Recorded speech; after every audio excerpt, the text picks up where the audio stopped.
Councils act 1861. परीक्षेच्या दृष्टीने यातले कोणते फॅक्ट्स, नियम आणि मागील वर्षांचे प्रश्न महत्त्वाचे आहेत ते आपण एकदम सोप्या भाषेत डिकोड करूया. चला तर मग सुरू करूया. आज आपण नेमके काय शिकणार आहोत? तर आधी आपण 1857चा उठाव आणि त्याची पार्श्वभूमी पाहू. मग या कायद्यातल्या प्रमुख तरतुदी, पोर्टफोलिओ सिस्टम आणि विकेंद्रीकरण समजून घेऊ. त्यानंतर या कायद्याचं महत्त्व आणि त्याच्या त्रुटी पाहू. आणि शेवटी मागील वर्षांचे महत्त्वाचे प्रश्न सोडवू. सुरुवात करूया आपल्या पहिल्या भागापासून, 1857चा उठाव आणि त्याची पार्श्वभूमी. विचार करा, ब्रिटिशांना अचानक त्यांचं प्रशासकीय धोरण का बदलावं लागलं? याचं मुख्य कारण म्हणजे 1857चा उठाव. हा त्यांच्यासाठी खूप मोठा धक्का होता. सर सय्यद अहमद खान यांच्यासारख्या नेत्यांनी तेव्हाच स्पष्ट केलं होतं की कायदेमंडळात भारतीयांना न घेणं ही ब्रिटिशांची सर्वात मोठी चूक होती. त्यामुळे 1858मध्ये ईस्ट इंडिया कंपनीची सत्ता गेली आणि ती थेट ब्रिटिश क्राऊनकडे म्हणजेच राणीकडे आली. ह्याच प्रशासकीय त्रुटी भरून काढण्यासाठी आणि भारतीयांना प्रशासनाशी जोडण्यासाठी अखेर 1861मध्ये हा इंडियन काउन्सिल्स ॲक्ट आणला गेला. आता वळूया दुसऱ्या भागाकडे, कायद्याच्या प्रमुख तरतुदी. हे फॅक्ट्स नक्की लक्षात ठेवा. परीक्षेसाठी हा पॉइंट अत्यंत महत्त्वाचा आहे. या कायद्याने कार्यकारी परिषदेचा म्हणजेच एक्झिक्युटिव्ह काउन्सिलचा विस्तार केला. त्यात एक 5वा सदस्य जोडला गेला. म्हणजे आता गृह, लष्कर, कायदा, महसूल आणि वित्त असे एकूण 5 सदस्य झाले. आणि कायदे करण्यासाठी गव्हर्नर जनरलच्या परिषदेत आणखी 6 ते 12 अतिरिक्त सदस्यांची वाढ केली गेली. यातली सर्वात मोठी कॅच काय होती माहितीये? यापैकी किमान निम्मे सदस्य हे बिगर सरकारी म्हणजेच नॉन ऑफिशियल असायला हवे होते. याच तरतुदीमुळे व्हाईसरॉयला पहिल्यांदाच भारतीय सदस्यांना नामनिर्देशित करण्याचा अधिकार मिळाला. थोडक्यात सांगायचं तर कायदे बनवण्याच्या प्रक्रियेत भारतीयांना सामावून घेणारी ही पहिलीच कायदेशीर चौकट होती. याच अधिकाराचा वापर करून 1862मध्ये तत्कालीन व्हाईसरॉय लॉर्ड कॅनिंग यांनी 3 भारतीयांना पहिल्यांदाच कायदेमंडळात नामनिर्देशित केलं. ही 3 नावे कोणती? बनारसचे राजा, पटियाळाचे महाराजा आणि सर दिनकर राव. मित्रांनो, ही नावे तोंडपाठच असली पाहिजेत, कारण जोड्या लावा किंवा बहुपर्यायी प्रश्नांमध्ये आयोग वारंवार हीच नावे विचारतो. अगदी हमखास मार्क मिळवून देणारा हा फॅक्ट आहे. तिसरा भाग बघूया, पोर्टफोलिओ प्रणाली आणि विकेंद्रीकरण. हे दोन्ही शब्द या 1861च्या कायद्याचा अगदी गाभा आहेत. आता ही पोर्टफोलिओ प्रणाली नक्की काय भानगड आहे? एकदम सोप्या भाषेत सांगते. परिषदेच्या प्रत्येक सदस्याला एक विशिष्ट सरकारी विभाग वाटून दिला गेला, जसं की कोणाला महसूल तर कोणाला कायदा, आणि त्या सदस्याला आपल्या विभागाच्या बाबतीत परिषदेच्या वतीने अंतिम आदेश काढण्याचा अधिकार मिळाला. आजच्या आपल्या मंत्रिमंडळासारखंच काम होतं हे. ही पद्धत तशी 1859मध्येच लॉर्ड कॅनिंगने सुरू केली होती, पण तिला अधिकृत कायदेशीर मान्यता या 1861च्या कायद्याने दिली. लक्षात ठेवा, परीक्षेत पोर्टफोलिओ प्रणाली आणि लॉर्ड कॅनिंग ही जोडी हमखास विचारली जाते. आता एक तुलना पाहूया. 1833च्या चार्टर ॲक्ट आठवतोय? त्याने सत्तेचं पूर्ण केंद्रीकरण केलं होतं. बॉम्बे आणि मद्रास प्रेसिडेन्सीचे कायदे करण्याचे अधिकार चक्क काढून घेतले होते. पण 1861च्या कायद्याने चित्र पूर्णपणे पालटलं.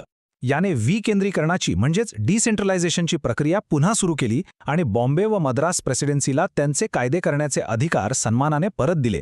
एवढंच नाही तर बंगाल, उत्तर पश्चिम सीमा प्रांत आणि पंजाबसाठी नवीन कायदेमंडळे स्थापन करण्याची तरतुदी यात होती. म्हणजे सत्तेचं वाटप पुन्हा सुरू झालं. पण थांबा, एक मेक अजूनही होती. हे 6 महिने लक्षात ठेवा बरं का. ह्या कायद्यानं व्हाईसरॉयला आणीबाणीच्या काळात कायदेमंडळाच्या मंजुरीशिवाय वटहुकूम म्हणजेच ऑर्डिनन्स काढण्याचा एक अत्यंत पॉवरफुल अधिकार दिला. आणि अशा वटहुकुमाची वैधता जास्तीत जास्त 6 महिने असायची. याचा अर्थ काय? तर विकेंद्रीकरण होत असलं तरी खरा आणि निरंकुश अधिकार अजूनही व्हाईसरॉयच्याच मुठीत होता. हा अत्यंत हाय यील्ड फॅक्ट आहे. पुढचा भाग या कायद्याचं महत्त्व आणि काही महत्त्वाच्या त्रुटी. मेन्ससाठी किंवा स्टेटमेंट बेस्ड प्रश्नांसाठी हे तुम्हाला खूप उपयोगी ठरेल. या कायद्याचं ऐतिहासिक महत्त्व आपण नाकारूच शकत नाही. भारतात पहिल्यांदाच प्रातिनिधिक संस्थांची सुरुवात झाली. भारतीयांना कायदा करण्याच्या प्रक्रियेत स्थान मिळालं. प्रांतीय कायदेविषयक अधिकारांची पुनर्स्थापना झाल्यामुळे भविष्यात मिळणाऱ्या प्रांतीय स्वायत्ततेचा बेस इथेच तयार झाला आणि व्हाईसरॉयला प्रशासकीय कामकाजासाठी नियम बनवण्याचे अधिकार मिळाले. या सगळ्यामुळे भविष्यातल्या लोकशाही सुधारणांचा एक भक्कम पाया रचला गेला, हे नक्की. अर्थात सगळंच काही गुलाबी नव्हतं. यात त्रुटीही भरपूर होत्या. सर्वात मोठी त्रुटी म्हणजे या नवीन कायदेमंडळांची भूमिका फक्त आणि फक्त सल्ला देण्यापुरती मर्यादित होती. त्यांना अर्थसंकल्पावर नियंत्रण ठेवण्याचा किंवा आर्थिक बाबींवर प्रश्न विचारण्याचा कसलाही अधिकार नव्हता. जे थोडेफार भारतीय यात घेतले ते काही जनतेतून निवडून आलेले नव्हते. ते केवळ ब्रिटिशांनी नामनिर्देशित केलेले उच्चभ्रू राजे आणि जमीनदार होते. आणि सर्वात महत्त्वाचं म्हणजे व्हाईसरॉयकडे निरंकुश नकाराधिकार म्हणजेच ॲब्सोल्यूट व्हीटो होता. त्यामुळे हे प्रतिनिधित्व केवळ नावालाच होतं असं आपण म्हणू शकतो. चला आता वेळ झालीये तुमचे ॲक्टिव्ह रिकॉलची. भाग 5 मागील वर्षांचे प्रश्न म्हणजेच PYQs. पहिला प्रश्न पाहूया. भारतीय लोकांना कायदेमंडळात प्रथम प्रवेश कोणत्या कायद्याने देण्यात आला? आत्ता आपण जे काही शिकलो त्यावर आधारित उत्तर एकदम सोपं आहे. योग्य पर्याय आहे क्रमांक 1 भारतीय परिषद कायदा 1861. अगदी सेकंदात उत्तर निघतंय. पुढचा प्रश्न पहा. हा RPF SI 2019च्या अधिकृत पेपरमध्ये आला होता. मद्रास आणि बॉम्बेच्या कायदेविषयक अधिकारांच्या विकेंद्रीकरणाची प्रक्रिया कोणत्या कायद्याने सुरू झाली? थोडं डोकं चालवा. केंद्रीकरण 1833चं झालं होतं, मग विकेंद्रीकरण कधी सुरू झालं? अगदी बरोबर. अचूक उत्तर आहे इंडियन काउन्सिल्स ॲक्ट 1861. आता हा UPSC सिव्हिल सर्व्हिसेस 2012चा प्रश्न बघा. कोणत्या अधिनियमाने भारतीयांना त्यांच्या देशाच्या प्रशासनात काही वाटा घेण्यास प्रथमच शक्य झाले? राज्यसेवेसारख्या उच्चस्तरीय परीक्षेतही हाच प्रश्न थोडा फिरवून विचारलाय, पण उत्तर तेच आहे. भारतीय परिषद अधिनियम 1861. यावरून एकाच संकल्पनेचं वजन वेगवेगळ्या परीक्षांमध्ये किती आहे हे आपल्या लक्षात येतं. आणि हा अगदी अलीकडचा SSC GD 2025च्या परीक्षेतील प्रश्न. 1861 मध्ये लागू झालेल्या कोणत्या कायद्यानं ब्रिटिश भारताच्या प्रशासनासाठी एक कायदेशीर चौकट तयार केली होती? इथे प्रश्नाची भाषा थोडी बदलली आहे, पण गाभा तोच आहे. उत्तर आहे भारतीय परिषद अधिनियम. याच कायद्यानं भारतीयांना कायदेनिर्मितीत भाग घेण्यासाठी एक कायदेशीर चौकट दिली. आजचं हे एक्सप्लेनर संपवण्यापूर्वी मी सर्वांसाठी एक विचार करायला लावणारा प्रश्न सोडून जाते.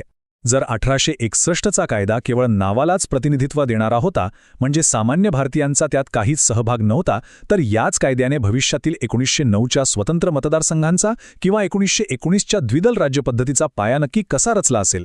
या ऐतिहासिक लिंक्स एकमेकांशी कशा जोडल्या गेल्या आहेत याचा नक्की विचार करा आणि शोधा. आज आपण इथेच थांबूया.